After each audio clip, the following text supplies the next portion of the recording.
ஓம் சக்தி.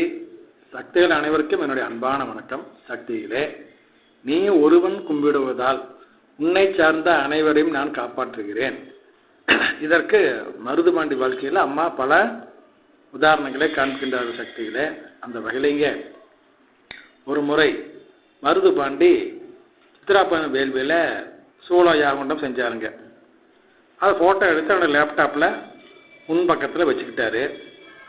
அடுத்து அவங்க ஊர் மக்கள் எல்லாம் அந்த 100 நாள் வேலைவாய்ப்பு திட்டத்தில் சேர்ந்துக்கிட்டு வேலை செய்யும் பொழுது எல்லாம் குரூப் ஃபோட்டோ எடுத்துக்கிட்டாங்க. அந்த குரூப் ஃபோட்டோவுமே அந்த முன்பக்கத்தில் வச்சுக்கிட்டார். லெஃப்ட் ரைட்டாக வச்சுக்கிட்டார் ரெண்டையும்.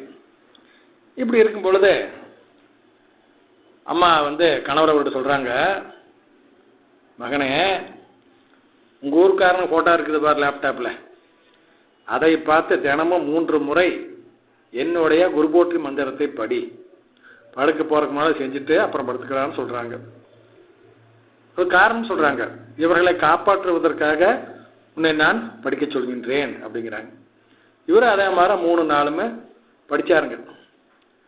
படித்து முடித்த பின்னால் சரி அம்மா சொன்ன மாதிரி செஞ்சுருக்காங்களா என்ன அப்படி தெரிஞ்சுக்கிறதுக்காக ஊருக்கு ஃபோன் பண்ணி கேட்குறாரு.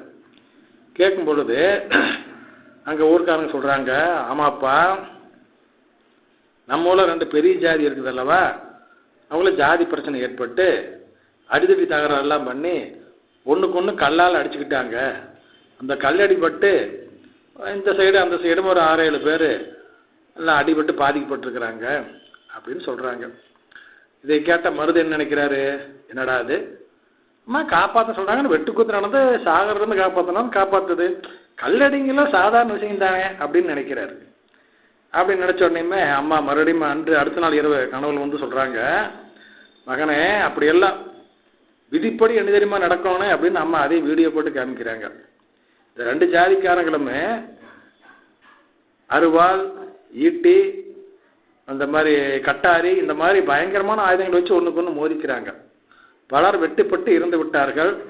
மருதுவனுடைய தம்பியுமே பலமாக வெட்டுக்காயங்கள் ஏற்பட்டு குற்றுயிரும் குறையுயிருமாக கிடைக்கின்றார். அந்த மாதிரி காட்சி அம்மா காமிச்சிட்டு இப்படி நடக்க வேண்டியதை நீ என்னுடைய மந்திரங்களை படித்ததால் அந்த கொடுமையை குறைத்து சிறிய அளவில் பாதிப்பு ஏற்படுமாறு செய்திருக்கிறேன் அப்படி சொல்லி அம்மா விளக்கம் கொடுத்தாங்களா. சக்தியில எப்படி பார்த்தீங்களா, அம்மா நீ ஒருவன் கும்பிடுவதால் உன்னை சார்ந்த அனைவரையும் காப்பாற்றுகிறேன் அப்படி சொல்லியிருக்கிறாங்க. அப்படின்னா அது நடைமுறைப்படுத்துறாங்க பாருங்க.